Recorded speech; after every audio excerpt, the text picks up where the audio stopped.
Cricket ప్రపంచం ఎంతో ఆసక్తిగా ఎదురు చూస్తున్న ఐపీఎల్ మెగా వేలంలో కొన్ని నిబంధనలు దాదాపు ఖరారయ్యాయి. జూలై 31న ఫ్రాంచైజీలతో ఐపీఎల్ నిర్వాహకులు సమావేశాన్ని నిర్వహించనున్నారు. ఈ మీటింగ్ అనంతరం అధికారికంగా కొత్త రూల్స్ ప్రకటిస్తారు. అయితే మునపటిలా కాకుండా ఈసారి మెగా యాక్షన్ భిన్నంగా ఉండబోతుందని సమాచారం. ప్రముఖ సోషల్ మీడియా ప్రకారం కొన్ని ఫ్రాంచైజీలు ఊహించని విధంగా డిమాండ్లు చేశాయి. కనీసం 6 ప్లేయర్లకు రైట్ టు మ్యాచ్ కార్డ్ ఉపయోగించుకునే అవకాశం కల్పించాలని కోరింది. దాంతో పాటు 4 నుంచి 6 ఆటగాళ్లను రిటైన్ చేసుకునే అవకాశం ఇవ్వాలి అని పేర్కొంది. అయితే దీనిపై బీసీసీఐ సానుకూలంగా స్పందించలేదు. అలా చేస్తే వేలం స్లోగా సాగుతుందని బీసీసీఐ భావిస్తోంది.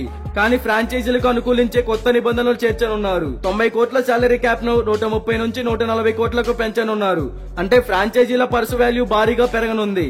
మెగా వేలాన్ని ప్రతి 5 ఏళ్లకు ఒకసారి నిర్వహించాలని కొన్ని ఫ్రాంచైజీలు కోరుతున్నాయి. దీని గురించి సమావేశంలో చర్చించి సానుకూలంగా నిర్వాహకులు స్పందించే అవకాశం ఉంది.